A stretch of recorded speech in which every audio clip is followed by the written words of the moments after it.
The letter arrived on a Tuesday, its expensive cream envelope standing out among my stack of student papers. My father's law firm's logo gleamed in the corner, bringing back memories I'd spent 20 years trying to forget. Ms. Alexandra Mitchell, we are writing to inform you of changes to your parents' estate planning. I set the letter down, my hands trembling slightly. After 2 decades of silence, this was how they chose to communicate. Through their lawyers. My name is Alexandra Mitchell, though these days most people know me as Ms. Mitchell, founder of Bright Horizons Academy. At 42, I've built something I'm proud of, something that matters. But 20 years ago, I was just a disappointed daughter being cast out of my family for choosing the wrong career path. The memory of that night still burns clear in my mind. My father, Richard Mitchell, standing in his mahogany-paneled study, my teaching program acceptance letter crumpled in his fist. Teaching. He'd spat the word like it tasted bitter. We didn't pay for 4 years at Princeton so you could waste your life babysitting other people's children. My mother had stood silently by the window, her perfect posture and pressed silk blouse a testament to the privilege she'd married into. Think about what you're throwing away, Alexandra, she'd said softly. The connections, the opportunities. I am thinking. I'd replied, my voice steadier than I felt. I'm thinking about making a difference, about helping children learn and grow. Spare me the idealistic nonsense, my father had cut in. If you want to throw away your potential, fine, but don't expect us to support this phase. He torn the acceptance letter in half, letting the pieces flutter to his imported Persian rug. Choose now. Either join the firm as planned or leave with nothing. I'd chosen nothing. Now, 20 years later, I stared at the law firm's letter, wondering what could have prompted this sudden contact. I'd heard bits and pieces about my family over the years, mostly through old school friends. My father had expanded his firm, opened offices in 3 more cities. My mother still chaired the hospital board's charity committee. They'd written me out of their will years ago, a fact they'd made sure reached me through mutual acquaintances. Ms. Mitchell, my assistant Jenny, poked her head into my office. The parent council meeting starts in 5 minutes.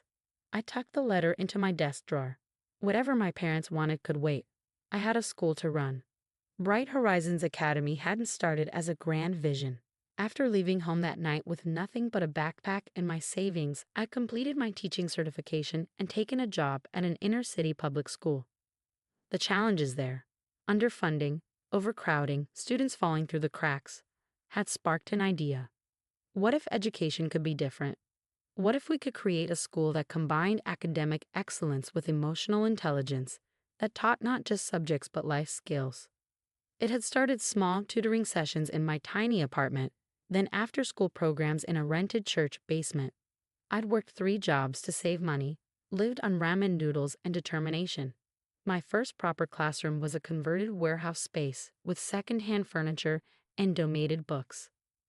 Now, 15 years later, Bright Horizons occupied a sprawling campus on the outskirts of the city. We had waiting lists 3 years long, revolutionary teaching methods being studied by universities, and most importantly, students who were thriving. The parent council meeting that morning was about our latest expansion plans.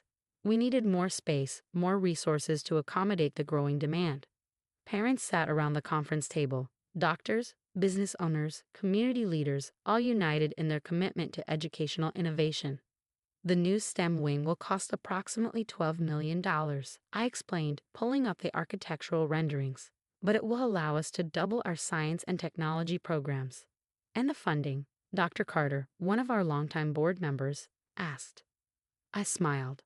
Already secured. The Mitchell Education Foundation has been busy.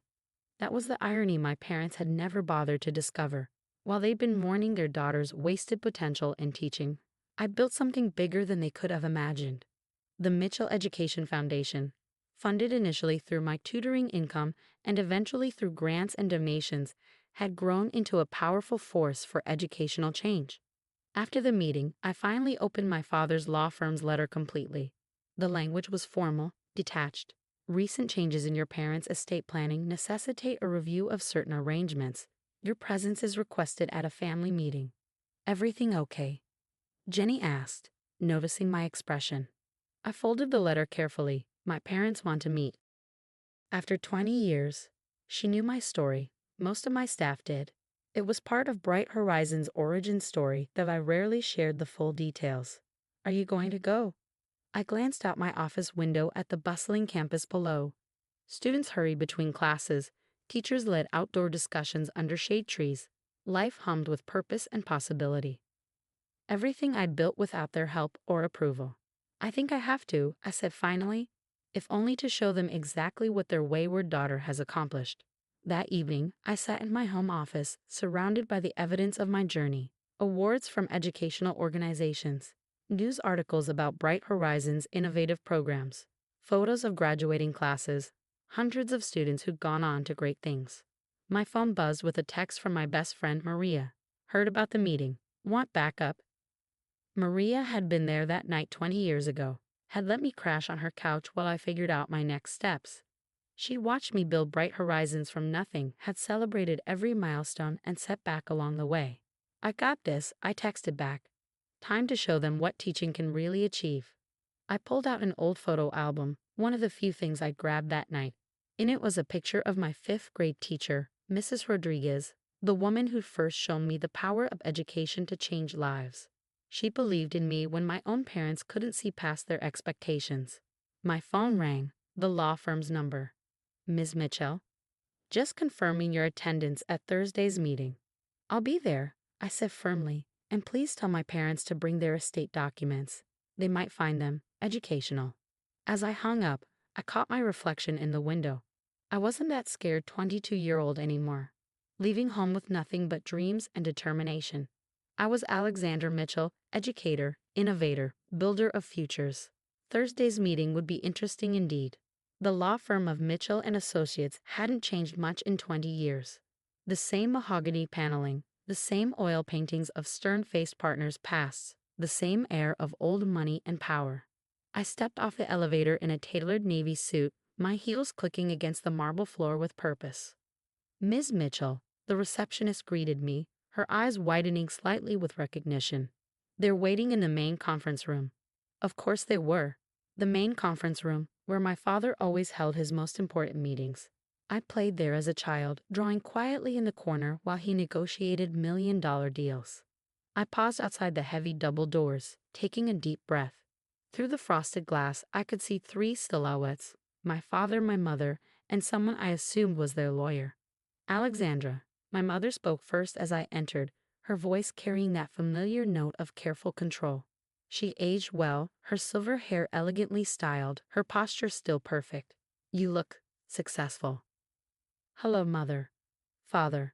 I took a seat across from them, setting my briefcase on the polished table. Shall we discuss why I'm here after 20 years of silence?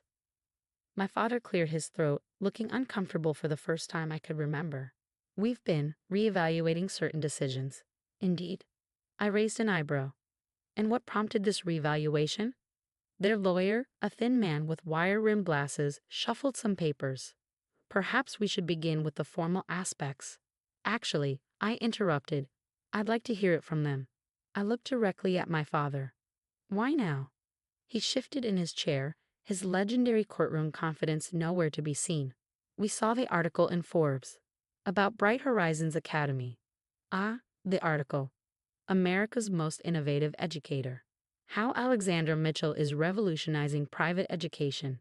It had come out last month, complete with a detailed analysis of our $100 million endowment and growing national influence.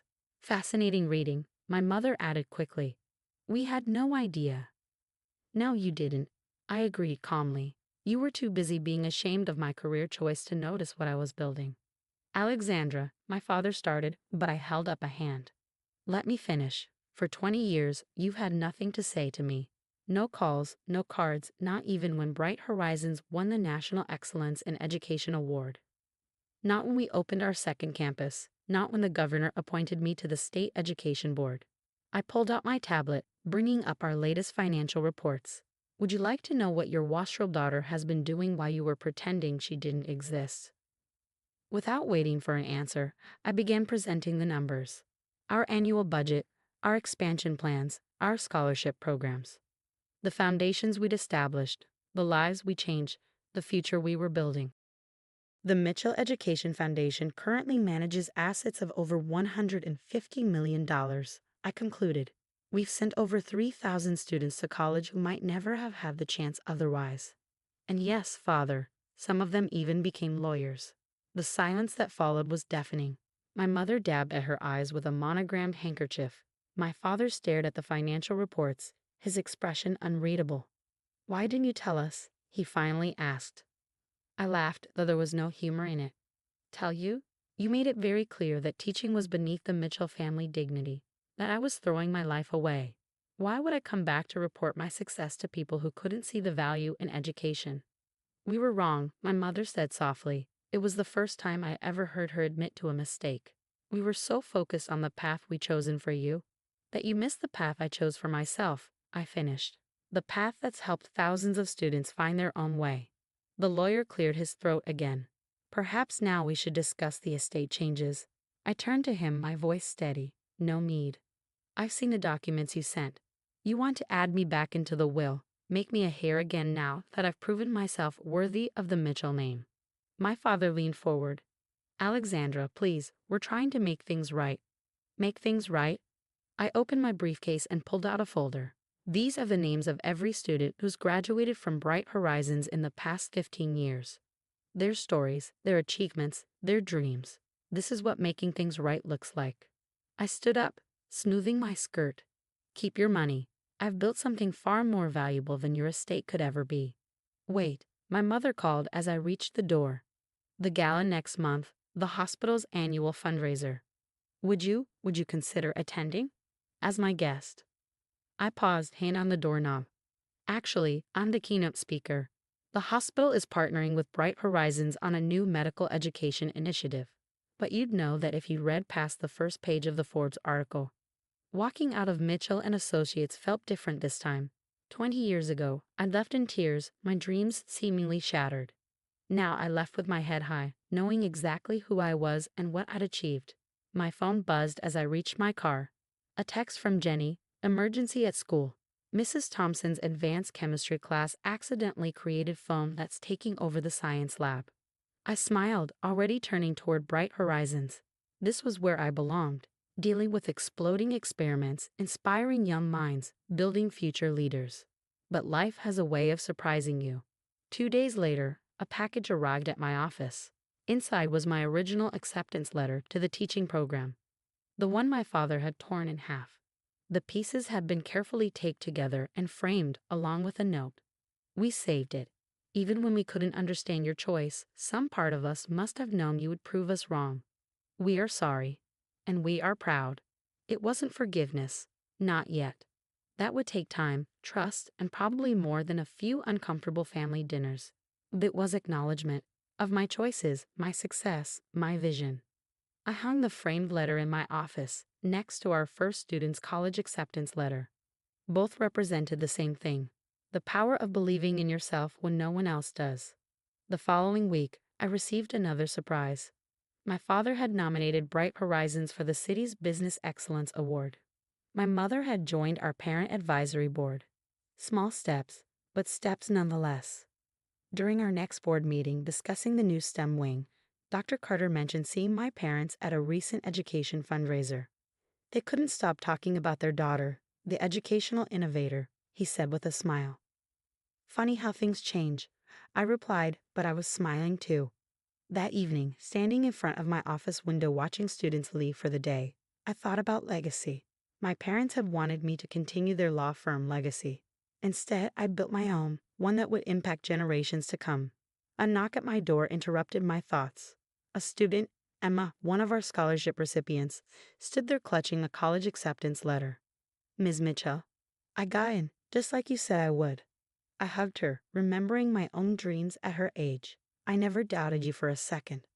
After she left, I sent a text to my parents. "Student just got into Princeton. Guest teaching has its moments." Their reply came quickly. "Dinner this weekend? We'd love to hear all about it." Sometimes the greatest victory isn't proving others wrong. It's proving yourself right. And sometimes the hardest people to teach are the ones who think they already know everything. I picked up my bag, ready to head home. Tomorrow would bring new challenges, new opportunities, new chances to make a difference. That's what education is all about, not just learning from the past, but building toward the future. And my future? It was exactly where I'd always wanted it to be, in a classroom, changing lives one student at a time.